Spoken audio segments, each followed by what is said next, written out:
वित्त मंत्री निर्मला सीतारमण की घड़ियाली आंसू वाली भाषा, विरोध में पूरे के पूरे विपक्ष का सदन से उठकर चले जाना यानी कि वॉकआउट कर देना और बेचारे रुपए की ऐसी दुर्गति।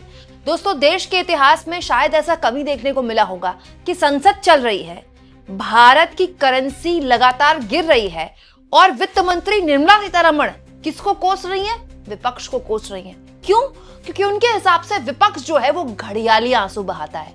वैसे हमारे देश में दोस्तों आंसू बहाने में तो कोई भी पार्टी पीछे नहीं है, कोई भी नेता पीछे नहीं है। और दोस्तों, मुझे आपको बताने की जरूरत नहीं है कि हाल के सालों में सबसे ज्यादा सार्वजनिक तौर पर भावुक कौन नेता होता है, लेकिन उससे इतर संसद में कुछ ऐसा घटनाक्रम देखने को मिला, ऐसा तमाशा देखने को मिला, जिसके बाद वित्त मंत्री निर्मला सीतारमण नाराज हो गई और विपक्ष से कहने लगी कि ये लोग तो घड़ियाली आंसू बहाते हैं और जब वक्त आता है तो उठकर चले जाते हैं। लेकिन मैं ये जानना चाहती हूँ दोस्तों कि वित्त मंत्री के पास अब वक्त आ ही गया है लोकसभा में बोलने का, विपक्ष को कोसने का, तो उनसे भी थोड़ा सवाल पूछ लिए जाए कि वित्त मंत्री जी, अगर विपक्ष को कोसने से आपको थोड़ी सी फुर्सत मिल जाए तो आपका मेरा रुपया जो गिर रहा है, और न केवल रुपया बल्कि भारत सरकार की साख भी गिर रही है, इस पर भी कोई प्रकाश डालेंगे कि नहीं डालेंगे। हुआ ये दोस्तों कि राज्यसभा ने वापस कर दिया लोकसभा में मणिपुर जीएसटी बिल, और अब सुनने में आ रहा है कि ये ऑर्डिनेंस के तौर पर सरकार लेकर आने वाली है, क्योंकि वित्त मंत्री निर्मला सीतारमण इस मामले में बोल रही थी,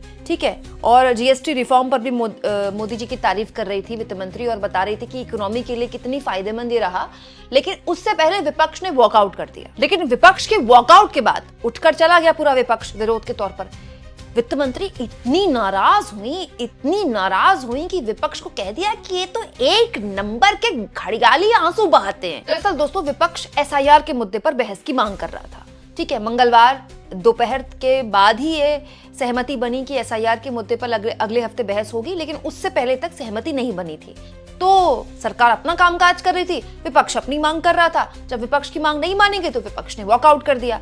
जब विपक्ष ने वॉकआउट किया, विपक्ष को जाता देख निर्मला सीतारमण तमतमा गई और विपक्ष पर बरसते हुए कहने लगी कि ये मणिपुर पर बड़े घड़ियाली आंसू बहाते हैं। जब मोदी जी नहीं जाते मणिपुर तो कहते मोदी मणिपुर नहीं जाते, अमित शाह नहीं जाते तो बोलते अमित शाह मणिपुर नहीं जाते। और आज मणिपुर के मुद्दे पर, उसके बजट पर चर्चा हो रही है तो जो विपक्ष के लोग हैं वो उठकर चले गए। ये बताता है कि विपक्ष के लोग जो हैं वो घड़ियाली आंसू बहा रहे हैं। निर्मला सीतारमण की ये भाषा कैसे उन पर उल्टी पड़ गई है, मैं आगे आपको बताऊंगी। पहले सुनिए तो सही वो कह क्या रही है विपक्ष को। So all the grievance that they voiced about Manipur, accusing the Prime Minister, accusing the Home Minister, were all just drama. I'm ashamed to say this. I'm sorry to say this. विपक्ष के role ये होता है कि आप जिम्मेदाराना रवैया अपनाना चाहिए और जिम्मेदारी के साथ एक जो स्टेट जिसके ऊपर आप इतना बात कर रही हो उसका बेहतरी के लिए कानून जब पारित होता है, बजट जब पारित होता है, उसमें शामिल होना है, भाग लेना। मगर ये विपक्ष तो मगरमच्छी का आंसू बह रही है और जब क्रिटिकल बिल्स आते हैं मणिपुर का भाग जाते हैं। शर्मनाक बात है सर, आई एम सॉरी। मैं आपके सामने ये कहना चाहती हूँ कि आज भी वो मणिपुर की चर्चा में भाग नहीं लिया, दुख के मैं कहना चाह रही हूँ। दोस्तों, सत्ता पक्ष और विपक्ष दोनों एक दूसरे पर घड़ियाली आंसू बहाने का आरोप लगाते हैं। ये तो दोनों बैठकर तय कर ले कि किसके आंसू सच्चे हैं और किसके घड़ियाली है। क्रोकोडाइल टीयर मतलब घड़ियाली आंसू, मगरमच्छ के आंसू। लेकिन अब जब निर्मला सीतारमण को खड़े होकर चिंता व्यक्त करने का मौका मिल ही गया, तारीफ करने का मौका अर्थव्यवस्था का मिल ही गया, तो लगे हाथ निर्मला जी से मैं एक सवाल पूछ लेती हूँ। वैसे सवाल पूछने का मौका उनसे कम ही मिलता है क्योंकि दिखती ही नहीं है, मीडिया में दिखती नहीं है। संसद जब चलती है तभी, और संसद जब चलती है तभी उनके दर्शन होते हैं। तो वित्त मंत्री निर्मला सीतारमण को मैं ये तस्वीर दिखाना चाहती हूँ। वित्त मंत्री जी, आपको पता है कि नहीं पता है, भारत का रुपया $1 इज इक्वल टू 90 रुपए के पार हो चुका है। 90 रुपए दोस्तों, 90 रुपी। भारत के इतिहास में इस कदर रुपया कभी नहीं गिरा, कभी नहीं लुढ़का आज तक। दोस्तों, ये तो गटर मीडिया है जो इस सरकार की साख को प्रोटेक्ट करती है, बचाए हुए है। 2014 वाली मीडिया होती ना तो इस सरकार के चीथड़े उड़ जाते। मैं तो ये सोच रही हूं कि 2014 से पहले मोदी जी जब गुजरात के मुख्यमंत्री थे तो बताते थे कि ये जो रुपया गिर रहा है ना भाइयों और बहनों, ये रुपया नहीं गिर रहा है, ये भारत सरकार की साख गिर रही है और ऐसे भारत का व्यापारी टिक नहीं पाएगा। ये ऐसे नहीं होता मित्रों, मैं शासन में बैठा हूं, मुझे मालूम है इस प्रकार से रुपया इतनी तेजी से गिर नहीं सकता।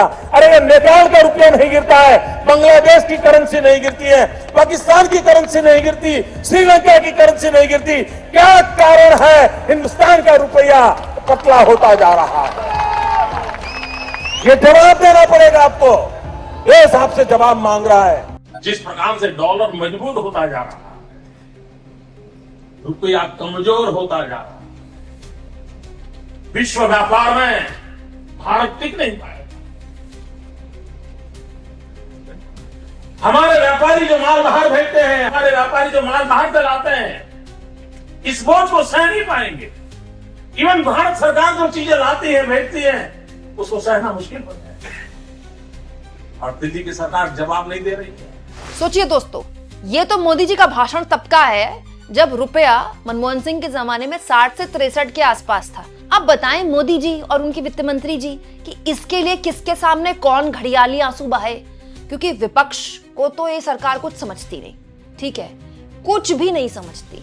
संसद में जवाब देने के नाम पर विपक्ष को कोसना, बस इसके अलावा इस सरकार को आता नहीं है भाई। लेकिन ये तो सच्चाई है ना वित्त मंत्री जी। अच्छा, निर्मला जी जब वित्त मंत्री नहीं थी ना, बीजेपी की नेता हुआ करती थी, विपक्ष में थी, तो भी गिरते रुपए की साख पर प्रेस कॉन्फ्रेंस किया करती थी। हाँ, मैंने सुनी है उनकी प्रेस कॉन्फ्रेंस, लेकिन अब पता नहीं कहां चली गई। घड़ियाली आंसू विपक्ष के दिख जाते हैं निर्मला जी, लेकिन यहाँ तो देश का आम आदमी सच में आंसू बहा रहा है और आपसे सवाल पूछ रहा है कि क्या हुआ तेरा वादा, ये हो क्या रहा है? आपके रहते, आपकी वित्त मंत्री रहते हुए भारत के रुपए की साख इतनी गिर गई है कि $1 90 रुपए का हो गया है। 90 रुपए का। भारत के इतिहास में कभी इतना रुपया नहीं गिरा। और मजाले कि आपकी जुबान से चू निकल जाए। अब ये मत कहिएगा कुछ वक्त बाद कि आप प्याज की तरह पैसा भी इस्तेमाल नहीं करती, क्योंकि प्याज के बढ़ते दामों पर आपने एक बार संसद में कहा था ना कि आप प्याज नहीं खाती, लेकिन रुपया तो निर्मला जी सभी इस्तेमाल करते हैं, चाहे मंत्री हो, चाहे संतरी हो, चाहे भिखारी हो, चाहे आम आदमी हो। दोस्तों, विपक्ष के घड़ियाली आंसू तो इस सरकार को दिख गए, लेकिन ये भारत का रुपया जो सचमुच आंसू बहा रहा है डॉलर के मुकाबले, इस पर, इस सरकार की चुप्पी पर तृणमूल कांग्रेस की राज्यसभा के सांसद सागरिका घोष ने कहा है, रुपया पहली बार $90 के पार पहुंचा है। 2013 में जब ये 60 के पार पहुंचा था, तब गुजरात के तत्कालीन मुख्यमंत्री नरेंद्र मोदी ने तत्कालीन प्रधानमंत्री मनमोहन सिंह का बेहद भद्दे और अश्लील शब्दों में मजाक उड़ाया था। अब प्रधानमंत्री के तौर पर हम क्या कहें? अब कौन मौन और मौन है? श्री मोदी, क्या आप शतक का इंतजार कर रहे हैं? मैं तो ये सोच रही हूँ दोस्तों कि अगर मोदी जी के रहते शतक पार भी हो जाए ना रुपया का, तो भी आप बिल्कुल हैरान मत होइएगा, क्योंकि मोदी हैं तो कुछ भी नामुमकिन नहीं, कुछ भी मुमकिन है। लेकिन आप सोचिए दोस्तों, कितना संरक्षण इस सरकार को मीडिया का मिला हुआ है। 2014 से पहले कानों से तेल निकल गया था मेरे, तब तो खैर मैं टीवी में ही थी, टीवी न्यूज की एंकर थी। महंगाई डायन खाए जात है, ये गाना सुन सुन के ना मेरा दिमाग पक गया था, इतना बचता था।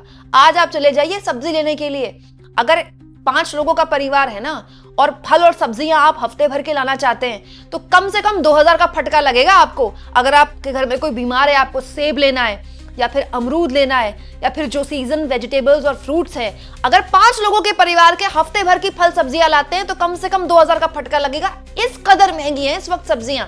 लेकिन मजाल है कि कोई निर्मला जी से सवाल पूछ ले, मोदी जी से सवाल पूछ ले, विपक्ष सवाल पूछे तो वो घड़ियाली आंसू बहा रहा है, विपक्ष खड़े होकर जाए तो वो घड़ियाली आंसू बहा रहा है, और ये जो भारत का रुपया आंसू बहा रहा है, इस पर कौन जवाब देगा? निर्मला जी, आपको क्या लगता है दोस्तों, इस सरकार का ये टैलेंट क्या गजब का है ना, ये खुद पर उठ रहे सवालों से ये ऐसे बचती है कि जैसे कुछ हुआ ही नहीं है।